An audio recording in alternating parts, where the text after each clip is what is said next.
Squatchers Lounge podcast, giving the Reverend Jeff to the Michigan Bigfoot. Oh yeah. Is it a man? A dog? A dog man? I mean, really, is it a dog that looks like a man?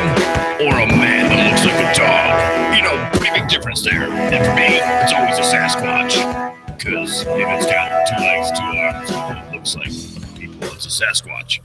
Hey, speaking of people, here's one now. The Reverend Jeff Kelly.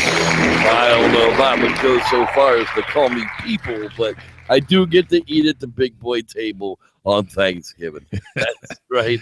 I am the Reverend Jeff Kelly, the Sasquatch Levitator, and I am here to rock your Bigfoot world. We are talking about the Michigan Bigfoot. Hey, did you manage to get rid of that pussy there, David? I did. Out the door. With me, as always, is Dr. David Baddorf. I don't have my lower third on. What do you mean? It's not. Oh, it just turned off again. Accredited pseudoscientist. That's right. Accredited by the University of the Squatchers Lounge. It's good enough for me. That's it. If it's good enough to be on my Reverend paperwork, it's good enough for anything. We can call you. You got your lawyership too. That makes you an Esquire. Esquire. Mm-hmm. Means you can conduct law. Legal proceedings. But really, what I'm really going to start doing is just trolling for Bigfoot on Tinder, because I feel like that has about the same likelihood of happening as Anyway, yeah. You know, we've got some friends in the paranormal world that seem to think that Bigfoot's a ghost, and I keep arguing back and forth with them. I'm like, well, what evidence have you ever had for a ghost? I mean, like, have ghosts really left any prints that you could cast? Bigfoot leaves physical friggin' evidence for us to find. I don't think it's a ghost. It's definitely paranormal. Don't get me wrong. It's definitely outside of the normal. The normal, okay, but para. It's definitely not ghost. But I mean, if they're truly spiritual, tribal, primal people, would they not have a soul to create a ghost? That is very true. But sitting in a graveyard Indian style with ping pong balls taped over your eyes while white noise is blasted into your ears is not going to result in very many Bigfoot encounters. Just kind of heads up there. It's going to be a little difficult to have those encounters in the woods if you're not in the woods. Well, but I mean, something touched my shoulder. How do you know that wasn't a Sasquatch? Oh God! A Sasquatch ghost. Ghost. There you go. Sasquatch ghost wouldn't leave footprints, though. No. Well, that's why there was no evidence to be found. Exactly. No it's evidence. Always a Sasquatch ghost. Ever. Well, isn't that just lovely? I don't know if we're gonna be able to share the news tonight because I just got a big white box right in the middle of my screen. Once again. Thank you. It's free for Google Hangouts. Yes. It's been a good run, Jeff, but they're shutting us down. They are definitely shutting us down. I don't think that's going to do it. It's not going to let me step on it. So you know what? We're just going to go through it old-fashioned style. Y'all just going to have to play along. Hey, there's a dailymail.com. Just close your eyes and imagine it's radio tonight. That's how I've always been told I have a face for radio. I have a face for radio. That's right. Now we got to do it on YouTube because nobody cares. The dailymail.com brought out the Veins of America. The stunning map shows every river basin in the U.S. And I know that you looked at this one. We're talking about that whole no dapple thing in North Dakota and why they shouldn't be burying under the Mississippi and the Missouri rivers in North Dakota. Because if something spills in North Dakota, it's going to end up in, Louisiana and Texas, because that's where those river basins go. The Gulf of Mexico, etc. Right. etc. Up around Florida, probably sail on up to New England, next summer, because it's going to be on the back of some whale. So the cool thing about this infographic, and really, why do we pick such visual articles? but the cool thing about this infographic, it really does. It looks like a set of veins. That work in reverse from like the oceans coming, but also this is a cool thing to know because what do we say all the time on this show? if you find the rain shadow and find the water coming down, and eventually it's going to catch into the major river systems. And we don't tend to see a lot of the sightings around the major river systems, but there are tributaries that are a little bit higher in elevation. This is pretty much a map of that. So yeah. Whoa, infinity. Nice. To infinity and beyond. I wanted actually to create a ripple in space-time, just leaving that go forever.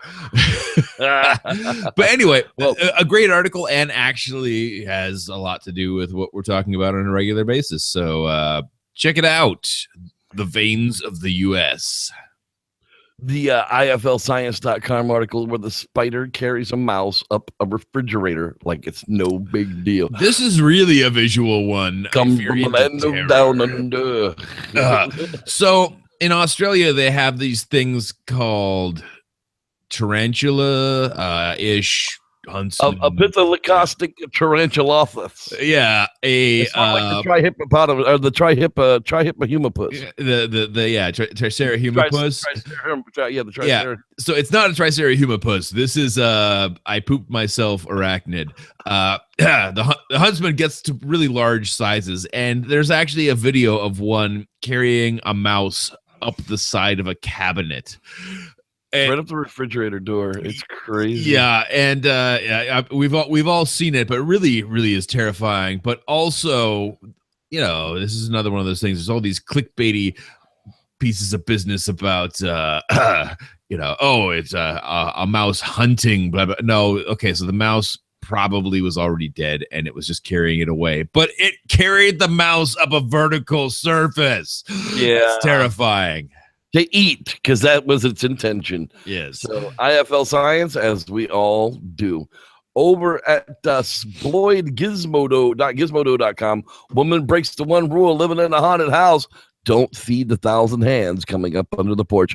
Holy crap. Everybody saw this thing on Facebook where all the ladies feeding the dog food to the little raccoon hands that are coming up from underneath the porch. This is not a good idea. Raccoons, the dog food is not a delicious snack for raccoons. They're not dogs. Yeah, they're trash pandas. They're trash pandas. So feed them some trash. Basically, I mean, so the raccoons kind of have the digestive system to eat pretty much anything, but dog food or cat food is specifically designed for a carnivore, right? So they're not getting cat food, the nutrition. So if you feed the raccoons, they're not going to get all the nutrition they need because feed the raccoon food. You can get that at the hay store, the feed store. They've got food. Raccoon food? Great strange critters. You can get great big pellets. Critter slaw. I went down to the store and got me some critter slaw. Get me some critter feed, because, for rabbits and guinea pigs and that kind of stuff, that would be perfectly fine to feed these raccoons. Well, yeah, but the raccoons also eat the meats too. So they got the they got the meat food for. It's all about the meats. Yeah. So anyhow, don't feed the wildlife, people. That's just how you get bit by shit. How can they get any pudding if they don't eat their meats? That's right. No vegetarians ever had better have had pudding. Lauren Coleman tweeted this picture. I don't know if you guys are on his Twitter feed or not, but you should be. Cryptozoologymuseum.com of an orang pendek foot. What? I mean, really? Have they really got it? It says that the whole hairy creatures, the entire hairy body will be revealed 2 p.m. on Saturday, October 29th, 2016. That's right. Coming up, folks. There's a giant reveal coming up at the museum. I guess catch it on Twitter. I don't know. I haven't heard of any giant news conferences or anything, so my guess of the artist's recreation, because if you look at the foot, it's very clearly not a living thing. It's going to be a sculpture or whatnot. But this could be really cool to have a commission. The foot is definitely based on, and I'm not remembering the name off the top of my head of the find, but of the very famous orang pendek footprint. Sanjay Barushi Barakana. No, that's not his name. That's probably an enchantment in voodoo, so I'm sorry if that's the case. Somebody just got a stick in their eye. Merengue, barushke, Badiskadov.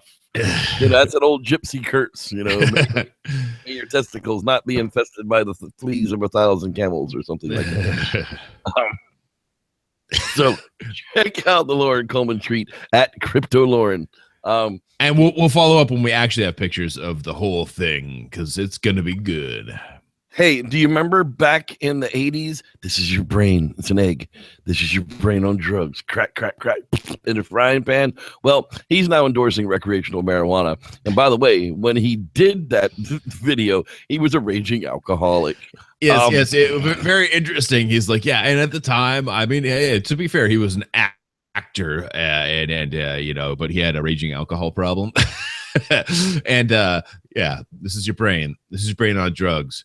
I'm day drinking, so I'm hungry for eggs. Yeah, I mean, look, I'm all for you using pot to get off of alcohol forever. Like, seriously, I'm okay with an alcoholic smoking pot every day of his life for the rest of his life if he never touches another drop. Think about that for a moment. Seriously, you can't smoke enough pot to be as drunk as you get as soon as you get drunk. You cannot smoke enough pot to lose control of your faculties. So there's that. Anyhow, and the feds still say that it's as bad as heroin. So yay us. Yay us. Working on that. Hashtag working on it. On the front. I live in Washington, which is a legal state. On the front page of the paper today, no joke, of my local paper was searching for a job in a weed-friendly state, basically saying that, oh yeah, by the way, you still have to pass a drug test. Sorry about it.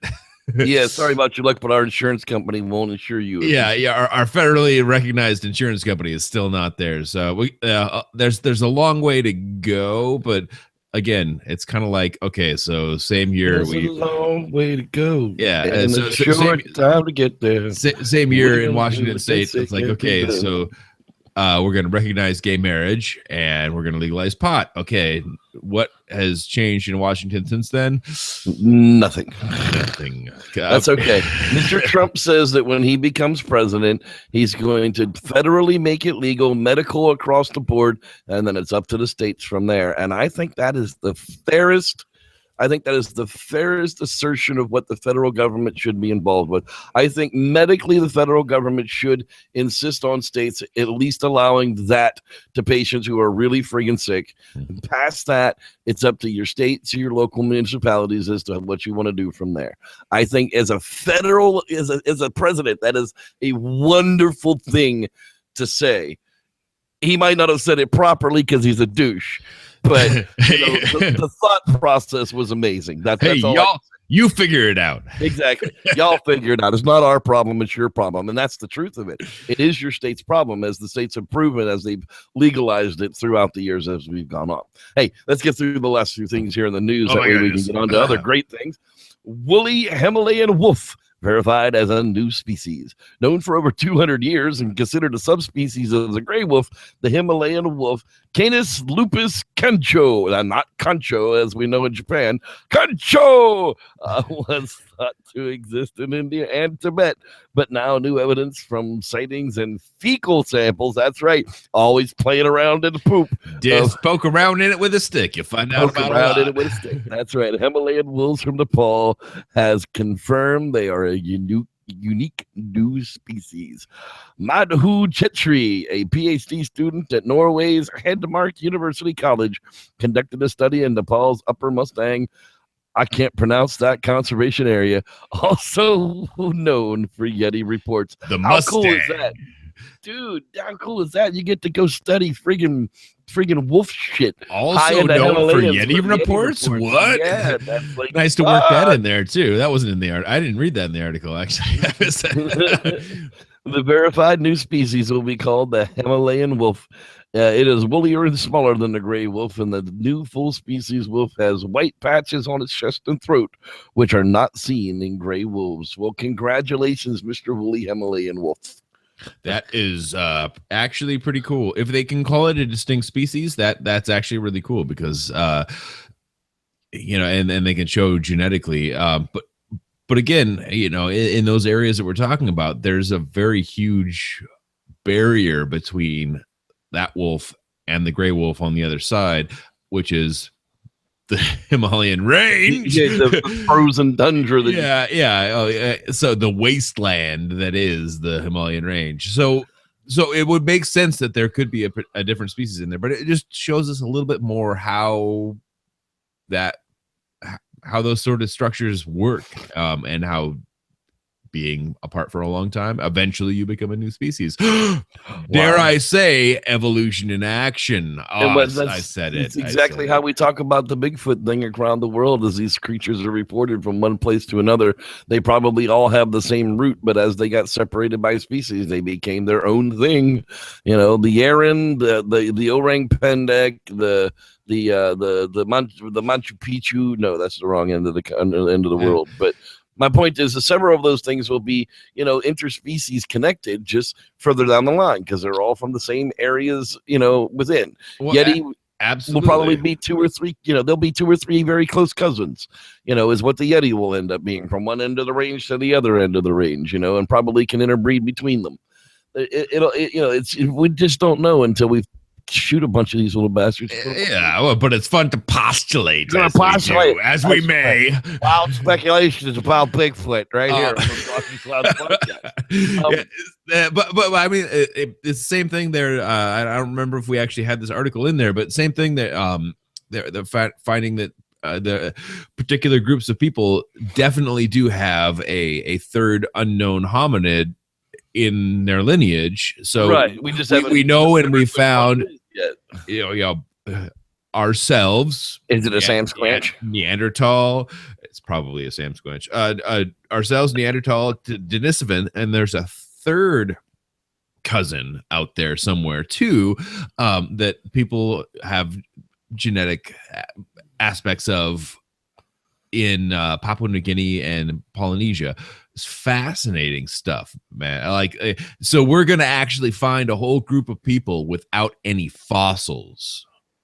Yeah, that's gonna be crazy. So anyway, that's a fun one to keep talking about. But the difference between our quick migration in the last 90,000 years from our mitochondrial eve, if you will, versus this array and this waves and splitting of all these things, and when you actually look at the real story, it's much more fascinating. And for something that may have migrated more slowly than we did, and we meaning like post Homo erectus variants of us, could be even more different from area to area. And then of course what this really all pulls back to for modern humans is that we are all the same, and the familial differences are really actually just skin deep. It's fantastic. So anyway,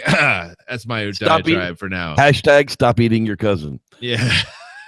And finally tonight, the crypto evidence locker.com. That's right. Get Down with Ed Brown has put together a website out there where you can actually submit your very own cryptid, paranormal, or extraterrestrial. That's not extra testicle. Let's get that straight. But that's paranormal. Right. Extraterrestrial, paranormal, or cryptid. See the man with 17 testicles. Yeah, you can look up evidence there. You can see what's all around it. That is up on cryptoevidencelocker.com. And don't forget to go over to facebook.com/Angels Dust Seasonings. We haven't repped the Angels Dust Seasoning for a while. That's right. Get you some Angels Dust. We just dust everything in this house. We had dusted burgers the other night. We had dusted turkey sandwiches for lunch. We just it just makes everything better, including watermelon. I thought it was a joke, but it's not. And if you like the fire, let me tell you, it'll come out like fire too. That's how you know the consistency through the entire gastrointestinal tract. That's right. You got to be careful with the fire out your buttocks. Hey, now it's about that time we do us a quasi theory I have a quasi theory too. I'm going to rip it directly off from the oatmeal, an online comic. Why is spicy the only flavor my butthole can taste? Anyway, I'll leave you with that. And we've got a quasi theory. Goblins. Holy crap, it's goblins. Let's find out. Goblins. And now, quasi theories from a quasi scientist with your host, Dean Cooper. Goblins, their habits and haunts. From Wikipedia, the source we can all quote from and not get sued. A goblin is a monstrous creature from European folklore, first attested in stories from the Middle Ages. They are ascribed various and conflicting abilities, temperaments, and appearances, depending on the story and country of origin. They are almost always small and grotesque, mischievous or outright evil, and greedy, especially for gold and jewelry. They often have magical abilities similar to a fairy or demon. Similar creatures include brownies, dwarves, gnomes, imps, and kobolds. Whoever wrote this obviously had no real experience with goblins. For that, we must go to primary sources. These sources do not include J.R.R. Tolkien. Tolkien used the term goblin in The Hobbit. He later wished that he used the word orc, which is not the same creature as a goblin. No, we need to go to someone who has accurately described goblin behavior and appearances. That would be James Whitcomb Riley. He's been dead long enough that I may quote him liberally, like unto Wikipedia, with no ensuing legal consequences. So here goes. Little orphan Annies come to our house to stay, and wash the cups and saucers up and brush the crumbs away, and shoo the chickens off the porch, and dust the hearth and sweep, and make the fire and bake the bread, and earn her board and keep.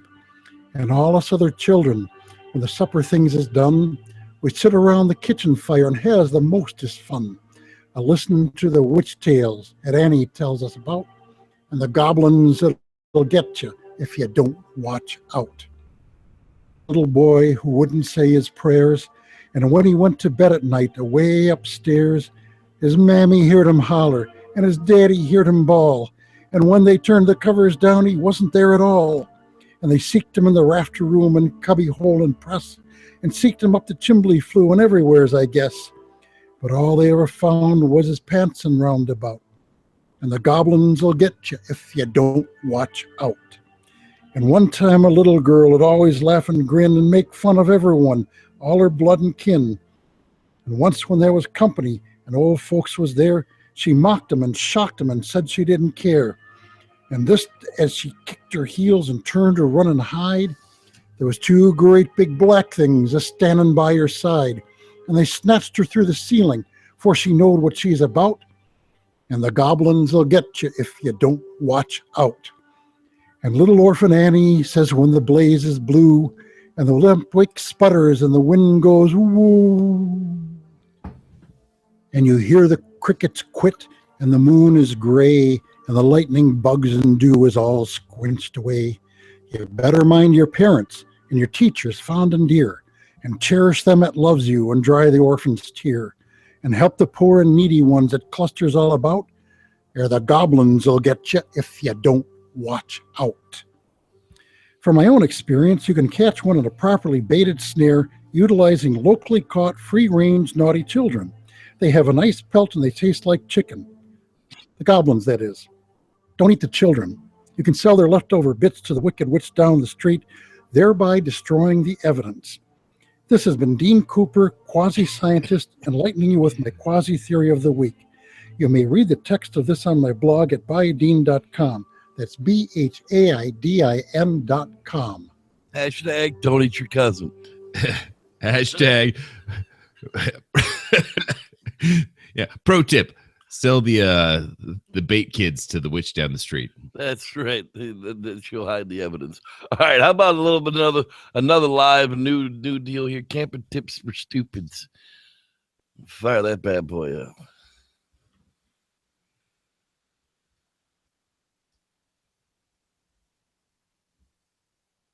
A little technical difficulties here for a moment. We're not hearing any of that, David. Oh, you're not hearing any of that? I love you, but no, not even for a moment. We usually test this out beforehand, but for some reason, we didn't tonight. Just because. Well, here, let me push all the buttons. You can push all the buttons. That'll make it work. That better? No.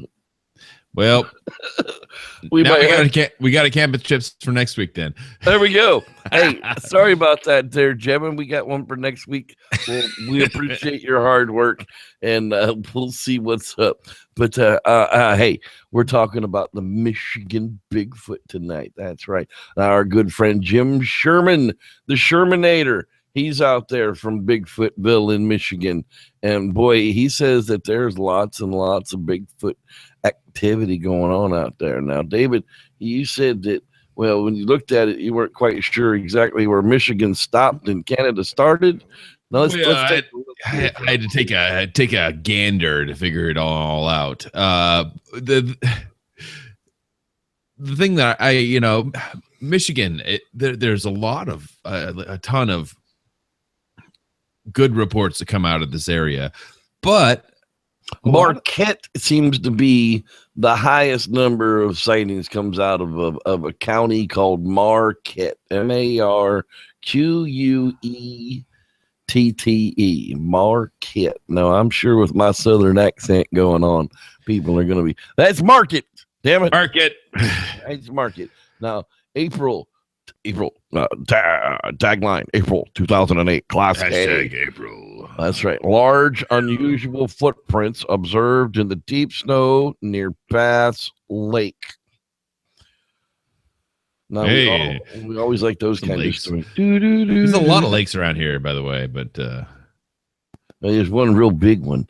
It was wintertime, April, springtime, if I'm not mistaken. But hey, that's okay. Well, some people just weren't sure. April 2nd, it might have quite technically still been wintertime. I was attempting to get back to my home in the woods. We had a very heavy wet snowfall, blizzard-like conditions the night before, which prevented me from driving home that night. The following morning was very sunny and just above freezing. As I attempted to drive down my 2-track road, my 4-wheel drive SUV became stuck in the wet, deep snow. The snow came nearly to my knees, making walking difficult.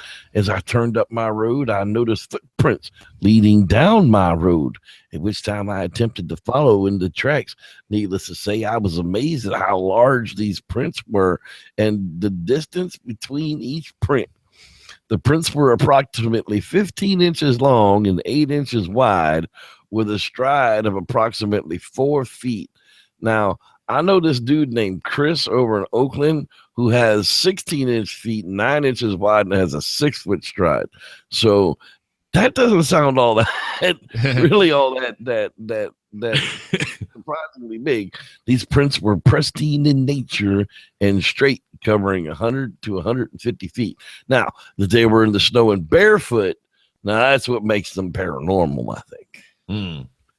Paranormal. I'm a very skeptical person about Bigfoot. I've had absolutely no idea what else to think. I'm now rethinking my original doubt. So what's funny, when I was like, I'm really not loving Michigan altogether, because there's a lot of urban areas, urban sprawl. There's Flint, and then we've got Detroit, little places like Detroit, and I'm like, what's this? Is that Canada down there? What? Blame Canada. Probably not the best area. We start to get up in the northern peninsula a little bit better, but this is still pretty highly populated area, with some tracks that are not terribly populated. However, when you jump across and go up into this Marquette area and into between Michigan and Superior Lakes, and you're The looking betwixt and the betweens. the betwixt and the betweenst and the Marquette or Market or Marquet. Il could be français. Des français. Foucault, Ottawa. Like moi, ce soir. Yeah. So up here in Canada, we have the The soul is still married. yeah, say Marie. So anyway, which means that place up there. Right. But we're talking about over here, and this is much more reasonable, large tracts of land. We see the downflow of water. We see the lakes. We see the lack of population, etc.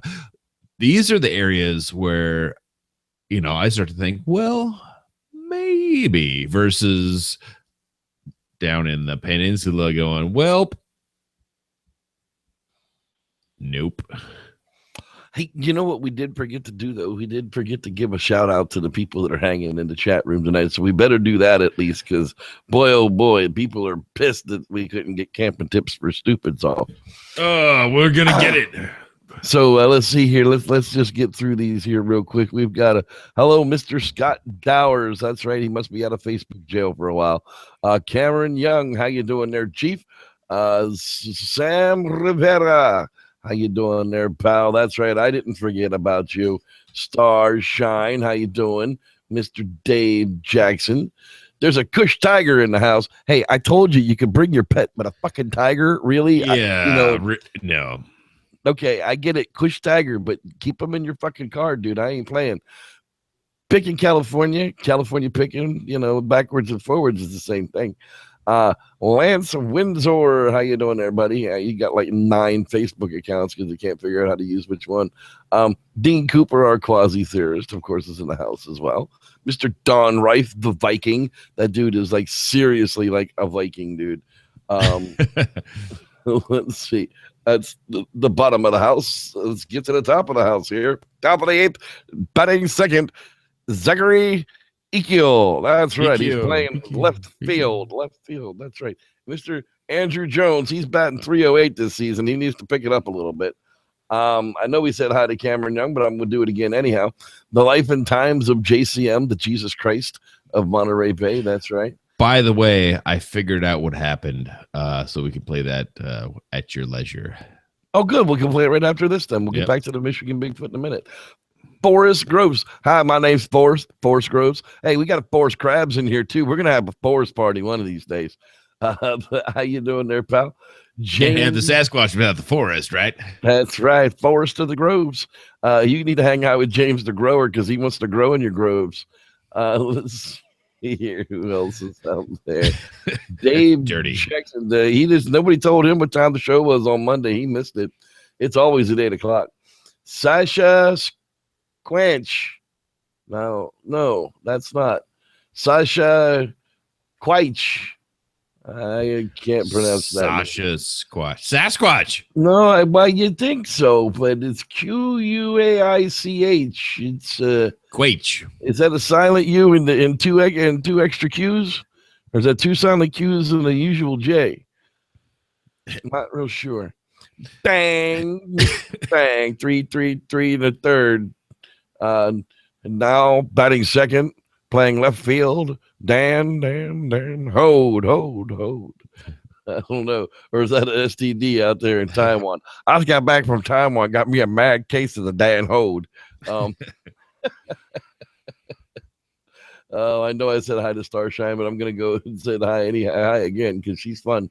Ryan McGinty. That's right. My drunken Irish dad. Hey, we met my drunken Irish dad. Here's Ryan McGinty, my drunken Irish dad. Rod Dupree is always hanging out in the place to be. That's right. Let's see. We're moving on up to the top of the list. Barry Bishop. Hey, did you hear the Reverend's friend Barry Bishop showed up? Yeah, he's not a bishop. That's his name, Bishop. No, I thought that's what he does. No, that's who he is. No, that doesn't make any sense. Let's see. We should be getting towards you guys talk a lot.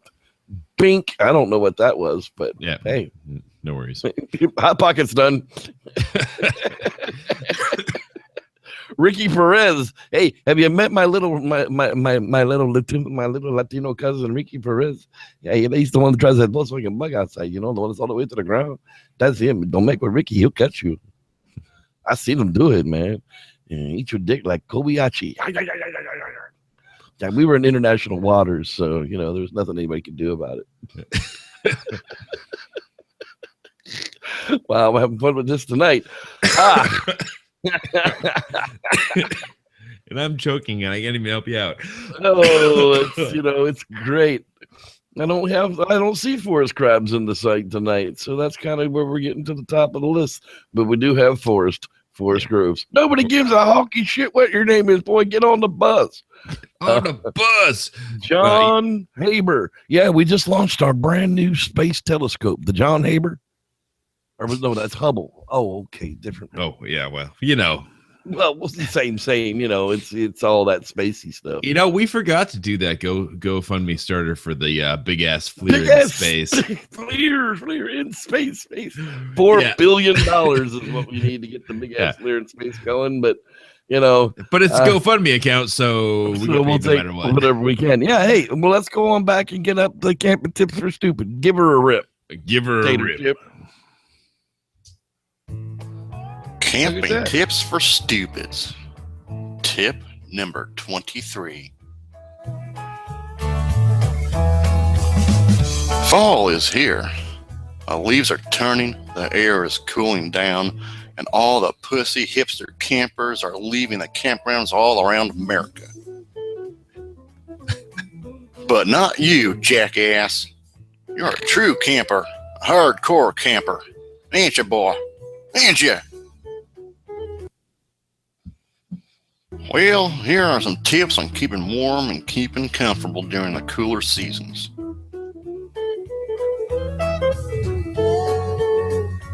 Need kindling for your fire?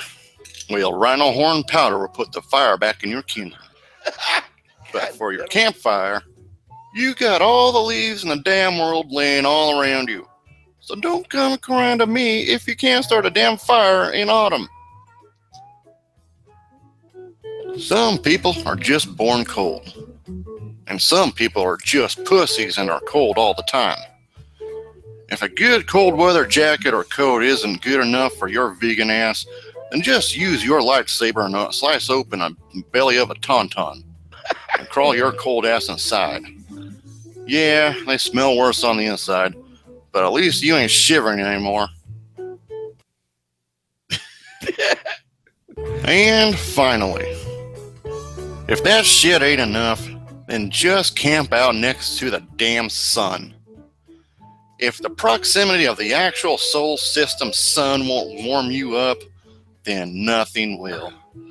Go back to the city where you belong, city boy. City boy. This has been Camping Tips for Stupids. Remember to spay and neuter your idiot population. Got wheels, I can move it. Dude, I tell you what, I've been camping in the cold when it's so cold that you pray for the sun to come up.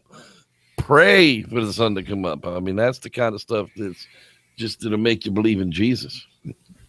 But at the same time, that's camping. So well, yeah, that's exactly right. That's camping. That's camping. Hey, back to this was the ADD edition of the Squatchers Lounge podcast for this year. We're back to talking about for the afflicted. That's right. The Bigfoot of Michigan, gone specifically Marquette County. We're still talking about that. Dateline, January 2007. Class B, possible tracks in snow near Gwynn. What? I'm trying to mask that I got to wait for the page to load because this application eats up like so much bandwidth. Yeah, it's ridiculous. Yeah, it shouldn't eat this much bandwidth, but it does. Observed on January 18th, 2007, about 5:35. That's 17:35 for y'all military folk. My wife and I decided to go out into the woods looking for deer. and enjoying the snow in our 4-wheel drive truck. That's right. I've been that dude. 4-wheel drive up with your honey, got the heat on, got a little bit of Jack Daniels in your cocoa. You're out for a little ride, looking at some wildlife. Next thing you know, Sam Square steps out, balls and all. We were driving along and decided to take the DNR access road. Well, there was your first mistake there, Charlie. I was going to take the highway, but instead I decided to go the DNR access road. You know, the one they don't plow ever? Nothing unusual was noticed as we drove along down the lake, and other than the lack of deer tracks that normally crisscross the area. Dun, dun, dun. Oh, wait, that's that comes later. Go. Chop, chop, chop, chop, go. There had been a recent snow, and this is the Halloween edition of the Squatchers Lounge podcast, by the way. Technically, yes. And the area around the lake was, for the most part, lacking any signs of movement, except for a single set of tracks leading up from the bowl-like depression and passing the toilet building. Yeah, that's right, the poop vault. My wife pointed to them and asked me, what kind of animal would make that track? Hey, Llewellyn, what kind of animal does them tracks there? That don't look like no deer. That ain't no deer. When I looked over, I noticed that there's a wolverine. Or of something walking upright on 2 legs. I stopped the truck and got out to look closer at the snow depths. Is around 18 to 20 inches. The length between the stride I'd estimate to be between 45 to 50 inches. Doing the math on that again, that's 12s, and 12s is 24, and that's 48. So that's a little over 4 foot in distance between strides. In the snow, that's a pretty good hitch. Yeah, you are that guy, aren't you? When I went to examine them, there were a lot of drag marks left by me and a few slips in the deep snow. My stride was short by some 20 or so inches as he tried to match the stride.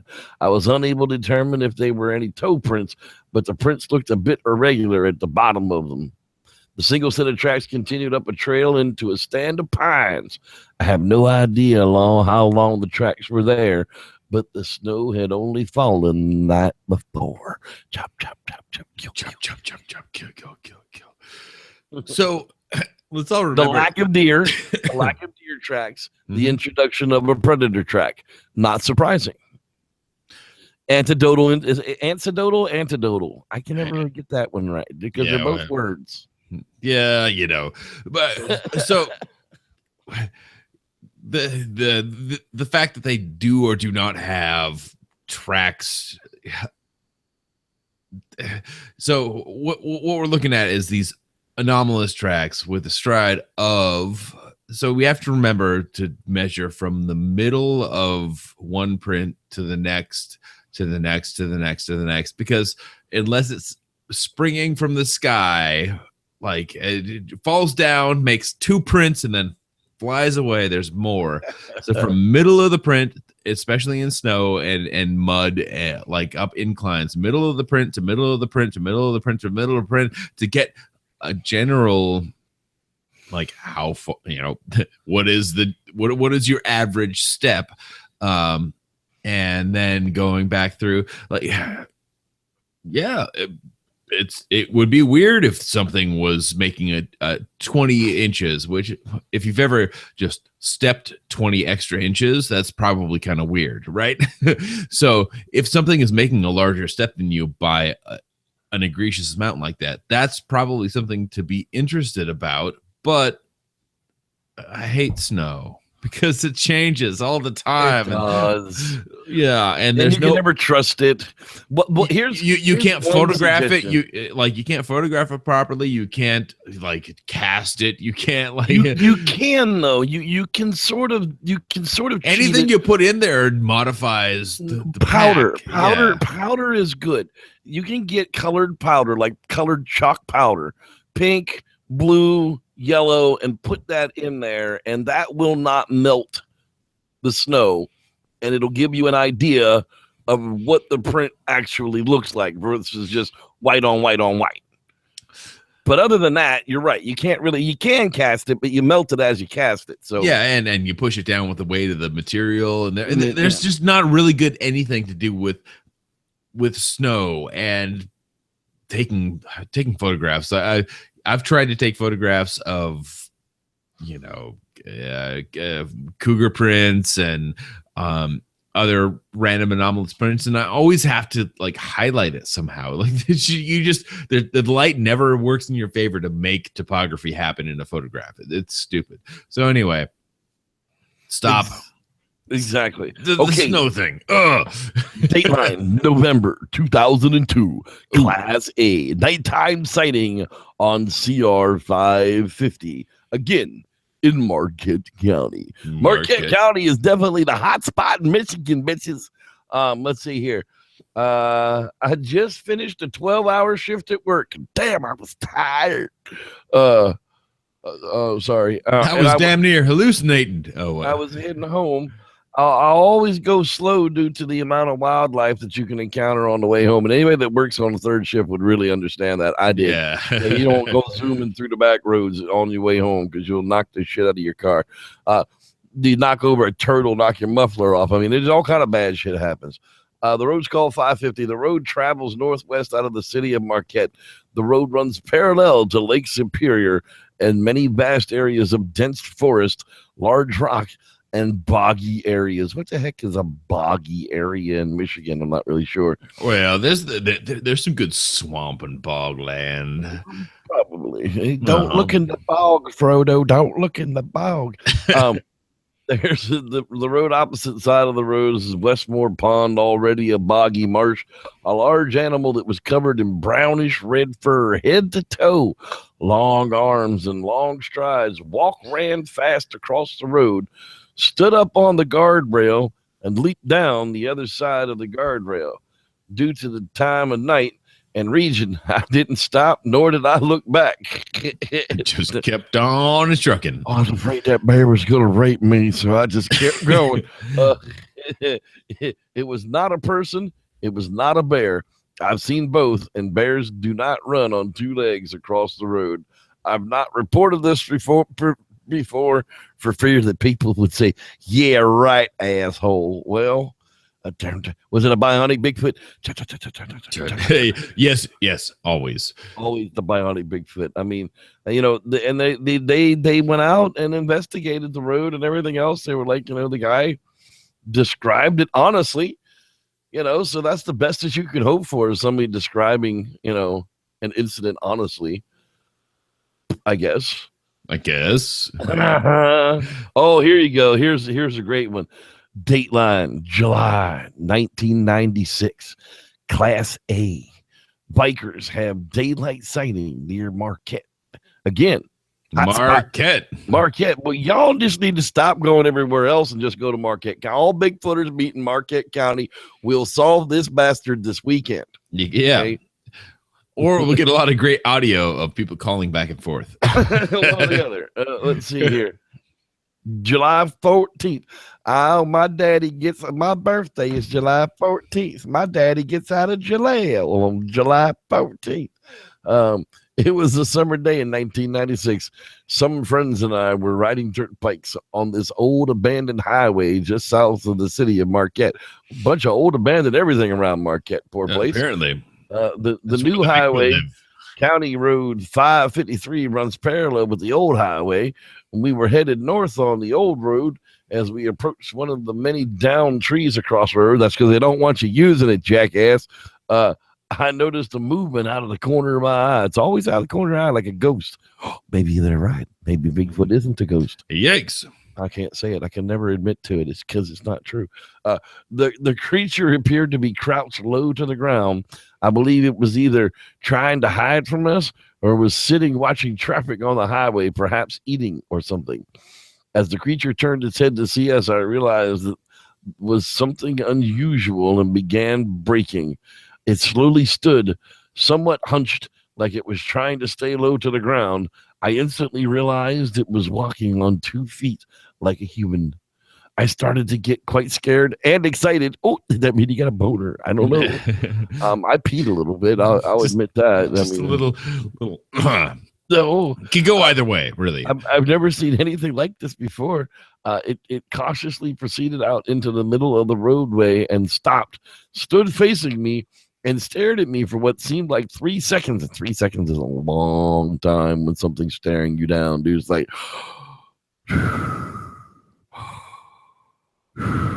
that was only 2.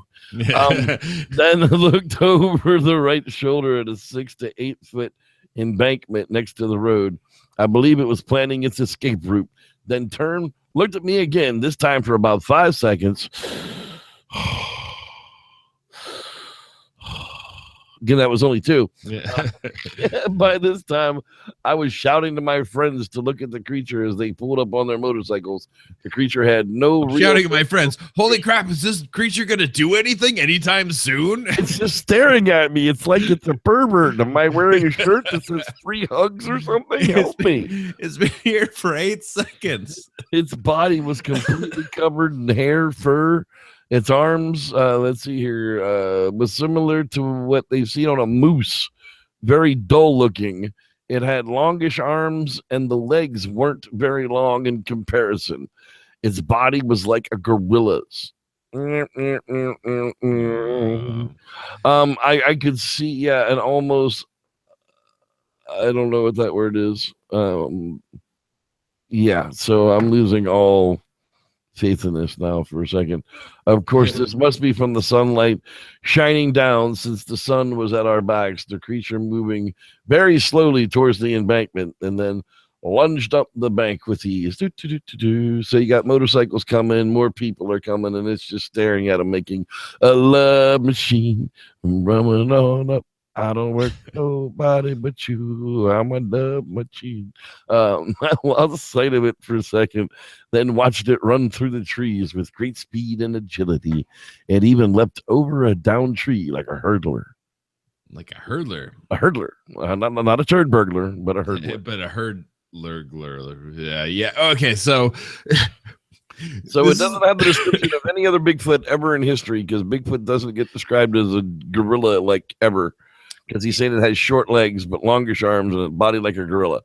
Okay. So maybe it was an escaped gorilla. Was there a train accident? Did the circus train crash?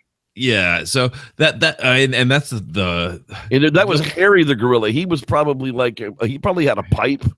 You know, he's the one that smokes a pipe and picks up hookers. Wearing a fedora. I mean the whole idea, like once the stories start to get really involved, yet there was no tangible evidence. It hurtled over into my house and we played Dungeons and Dragons for a day. Yeah, we played Dungeons and Dragons. It was like 14 hours so my mom came down and finished. He ate my favorite 20-sided die. Yeah, so it was totally crazy. He killed my dwarf elf, man. It wasn't cool. It wasn't cool at all. It was a grow elf. Do you know how hard it is to grow elves? Anyway, so the idea that like the story keeps it's very specific, yet there's no evidence, or maybe there is, maybe there's photos. Let's just be fair for a minute. We're not screen sharing this right now, but I don't work for nobody but you. So all right, now before we're getting close to the end of the show here, so let's go ahead and let's go ahead and bring up El Dogman. Woohoo! Now El Dogman. We went to Denio's Market here in Sacramento, and if you don't know what that is, it's just like every luchador in the world is hanging out at Denio's on Saturday afternoon. The Michigan Dogman is a cryptozoological creature first reported in 1887 in Wexford County, Michigan. The creature was described as a 7-foot-tall, blue-eyed or amber-eyed bipedal canine-like animal with the torso of a man and the fearsome howl that sounds like a human scream. So it's not that he looks like a dog, or a wolf. It's that he sounds like one. What? The torso of a man and the fearsome howl that's like done like that of a human scream. So not a snoot necessarily. According to legends, the Michigan dogman appears in a 10-year cycle. Sightings have been reported in several locations throughout Michigan, primarily in the northwest quadrant of Lower Peninsula. In 1987, the legend of the Michigan Dogman gained popularity when disc jockey Steve Cook at WTCM FM recorded a song about the creature and its reported sightings. Yeah, that was the Beast of Bray Road. Yeah. That's exactly what it was. The Cook song. In 1987, 100 years after the reported sighting, disc jockey Steve Cook recorded the song titled The Legend, which he initially played as an April Fool's Day joke. He based the song on actual reports of the creature. I made up completely of my own imagination as an April Fool's prank for the radio and stumbled my way to a legend that goes back way to the Native American times. Them's olden days there. Oh, so the Before Native white American, mans. yeah, the before the white man's, they had a dog man because there were lots of dogs before colonialism. Anyway, Then there was the Gable film. Now, that was the one that I was thinking of. Now, in 2007, I remember there was a whole monster quest about this whole thing, that some dogman footage had come out, and they called it, there was a backstory of the film that the guy who released it had found it at an estate sale.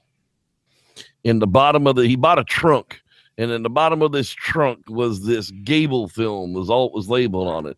And it was in 2007, a digital copy of an 8mm film surfaced in the internet dubbed the Gable film because of a small paper tag attached to the box containing the film reel. See, I wasn't full of shit. okay, so so I go to an estate sale and I get all of these like random tapes named Stuff about the films, and then I go Voice and I watch all of them, right?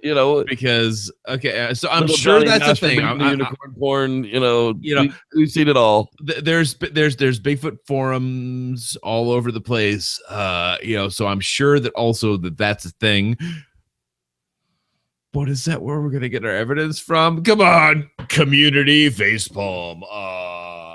3.5 minute long and appears to have been shot in the mid 1960s due to the clothing and hairstyles by the persons in the film, which wasn't true. He just still had a mullet in 1987, which were most prominent during that time.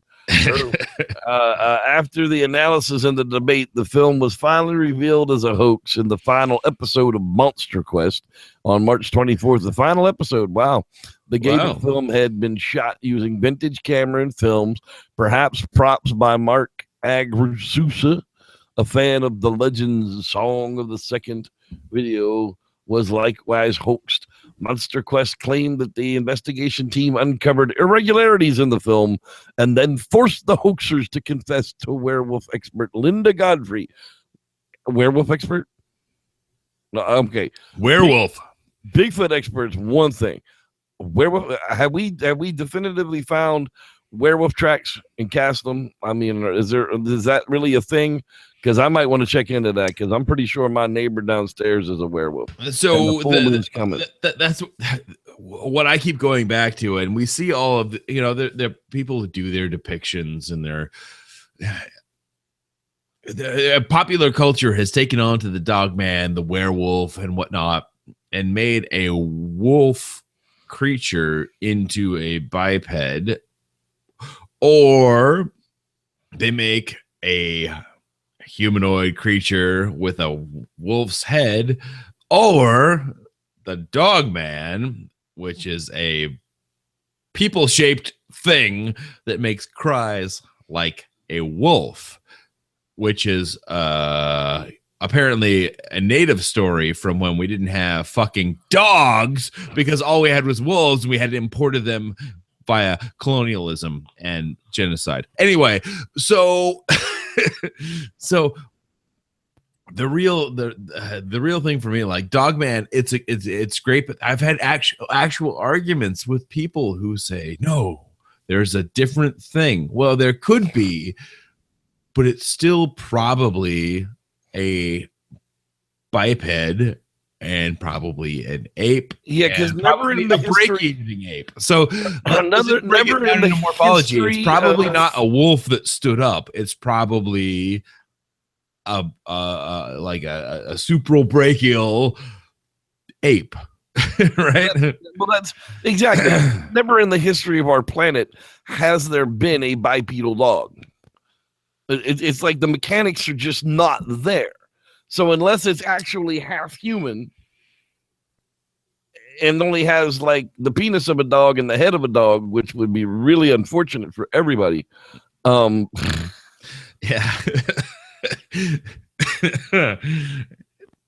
Fellacio's way off the table at that point, really. But anyway, Red Rocket and incisors. So where are we going with that? I've totally lost track. I don't know. Totally lost track. But yeah, I most likely people who think they see Dogman are either just seeing a dog jump up or jump around or move in a way that they've never seen, possibly just not seeing anything, and dark shadows make them Dogman, or there's the other prime suspects. They're seeing bears, which would also have a good snoot. Oh my God, boys. We are officially dealing with a fucking Sam Squanch. Or we're seeing Sam Squanch that are a little bit different than the other Sam Squanch from around. Familial differences, whatever. Yeah, maybe they got a little too inbred. Maybe they got a little too cut off. Maybe they got a little too get a little closer. Get a little closer. Maybe it's a description of a sound that doesn't have anything to do with a dog, and it has everything to do with a wolf. And the sounds that we always espouse, I mean, that's something that we've gone with. So maybe that's a thing. And maybe at the very base of this, there's not a werewolf in Michigan alongside a Bigfoot, which people also see. Yeah, well, there you go. I don't know. I'm not a Michigan boy. I haven't seen the Dogman, and I haven't seen the Bigfoot there. But apparently, in Marquette County, Sam Squanch is a big effing deal, because that's the hottest reports I could find. Yeah, exactly. And so let's just agree that we all just need to stop arguing over whether or not it's a Dogman or a Bigfoot, and just find go find it. Yeah, let's go find it. Is, or and it will tell us what it is. Yeah, or some sort of tangible evidence of the thing that it's supposed to be, and share that exactly instead of arguing. So stop it. I don't care if it's a Dogman, a Bigfoot, a Sasquatch, or a goblin. How about that? A goblin. Happy Halloween, everybody. Whoa. Goblin's gonna get you. All right, everybody. That's going to wrap it up for this edition of the Squatchers Lounge podcast. Don't forget to find us Monday nights at 8 o'clock for Bigfoot Entertainment Weekly, as we watch really crappy Bigfoot movies and then tell you how bad they really, really are. That's always fun. Bigfoot campfire stories, they're always around and gaining popularity, and the holidays are coming, so there'll be some fun ones coming up with that as well. Don't forget Snapped Chatters. I'm not spelling it for you. That's Wes's new channel. He just put up Snapped Personals #3, and fuck, it's funny. I just, Broad West is so, he wants to make turtles the size of cows. He wants to replace beef with turtle meat. And, I think I'm with him. I think we can engineer the turtle to be the replacement for the cow. What do you think, David? If it tastes like chicken, I'm in as a replacement for the chicken. I think, yeah, there you go. We'll replace the chicken with the giant turtle. Once we can genetically modify turtles to taste like beef, then we're all in. That's right. Facebook.com/Angels Dust Seasoning. Go get some Angels Dust Seasoning for your stuff, because damn, it's good. And we will see you next week here on the Squatchers Lounge podcast. You ain't got to go home, but you got to get the hell up out of here. The Squatch will be with you. What are we going to do with all the excess turtle shit? I've never seen turtle poop in my life. Well, it's probably I don't know if they poop. They move so slow, maybe they just consume it all. Yeah, they definitely poop. You definitely think they poop? Yeah, definitely think they poop. There's one in Elijah's classroom. Definitely poops. Well, you know, that's the answer to everything. Look around and notice it. That's right. We'll fix it. All right, y'all.